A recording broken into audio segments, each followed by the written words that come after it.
Assalamualaikum warahmatullahi wabarakatuh. Perkenalkan, nama saya Tony Rahmat Hidayat dengan NIM 2312141. Di sini saya akan mempresentasikan hasil laporan saya.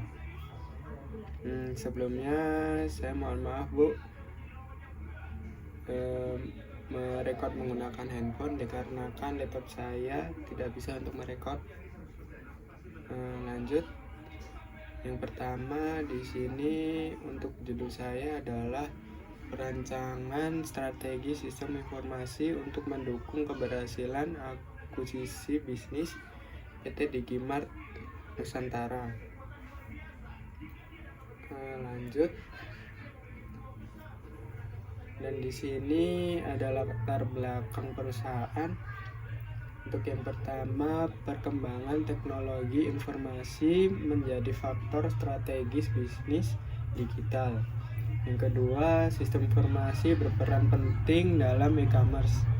3. Akuisisi PT Digimart Nusantara oleh perusahaan retail nasional. Yang keempat, keberhasilan akuisisi sangat dipengaruhi kesiapan sistem informasi. Next. Dan di sini ada tujuan strategi sistem informasi. Tujuan perancangan strategi sistem informasi pada PT Digimart Nusantara adalah untuk mendukung keberhasilan proses akuisisi bisnis melalui integrasi sistem yang efektif dan berkelanjutan.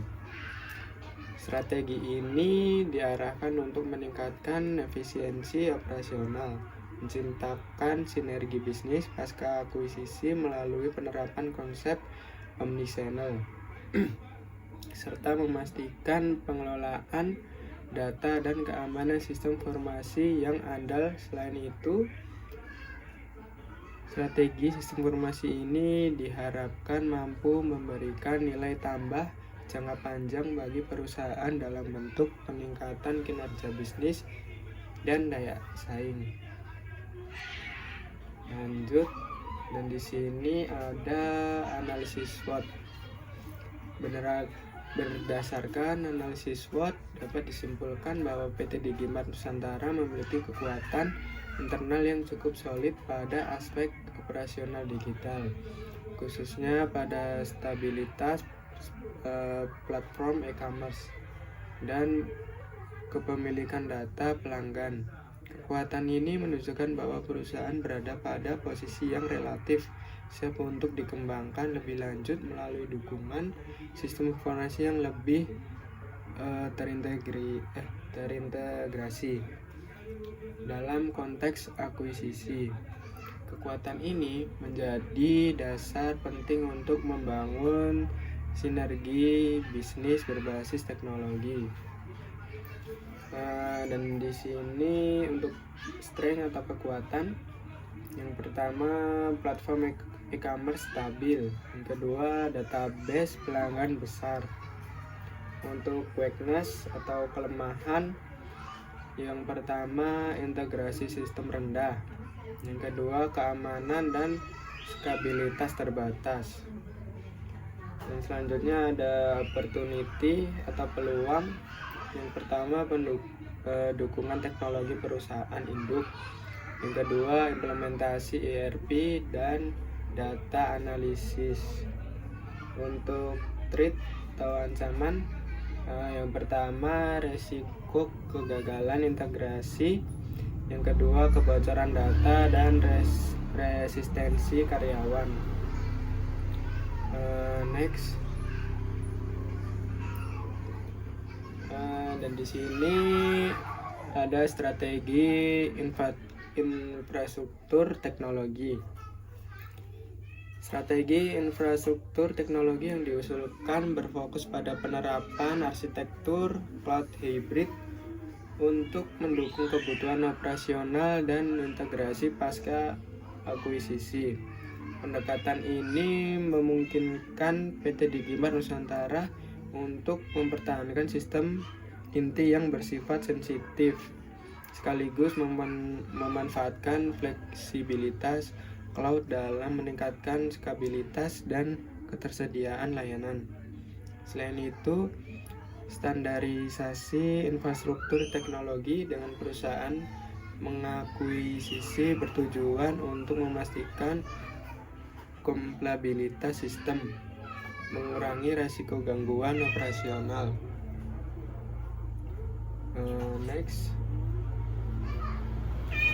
Dan di sini ada strategi utama. Untuk mencapai tujuan bisnis, kami telah mengembangkan strategi utama. Yang pertama, implementasi ERP terintegrasi, menghubungkan sistem e-commerce dengan modul keuangan, persediaan, penjualan, dan logistik. Yang kedua, integrasi data real time. Data transaksi dapat langsung diperbarui dan diakses secara terpusat tanpa proses manual. Yang ketiga, pemanfaatan API dan middleware, memastikan komunikasi antar sistem berjalan fleksibel dan kompatibel dengan sistem perusahaan mengakuisisi. Yang terakhir ada pengurangan duplikasi data, satu sumber data atau single source of truth untuk peningkatan akurasi informasi.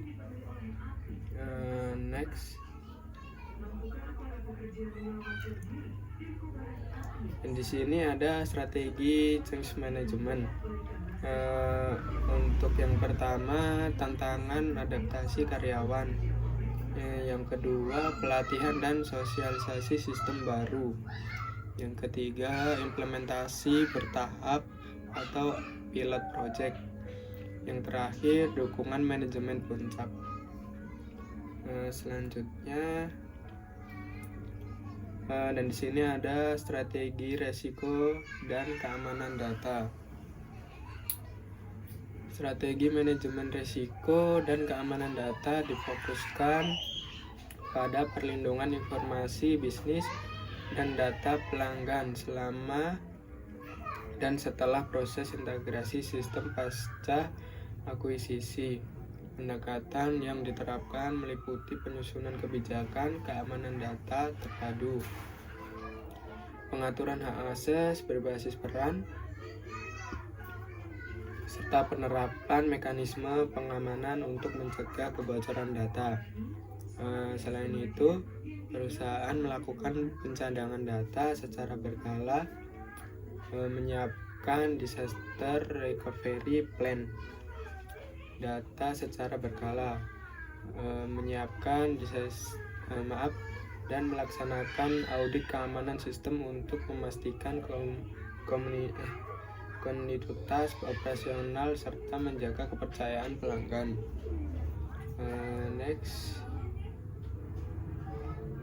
Dan di sini ada dampak strategi sistem informasi. Untuk yang pertama, efisiensi operasional, otomatisasi proses. Yang kedua, pengurangan pekerja manual, sinergi pasca akuisisi, integrasi online dan offline. Yang kedua, kolaborasi lintas unit. Untuk yang ketiga, di sini ada ROI. Di dalam ROI ada efisiensi biaya dan peningkatan pendapatan jangka panjang. Lanjut. Di sini ada kesimpulan dan rekomendasi. Untuk kesimpulan yaitu ada dua. Yang pertama, strategi IS krusial untuk keberhasilan akuisisi.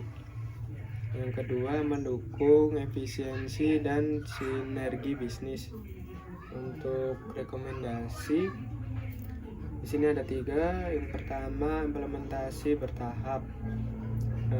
Kedua, fokus pada change management. Yang ketiga, evaluasi dan pengembangan berkelanjutan. Mungkin itu saja yang dapat saya presentasikan. Bila ada kurang lebihnya saya mohon maaf. Wassalamualaikum warahmatullahi wabarakatuh.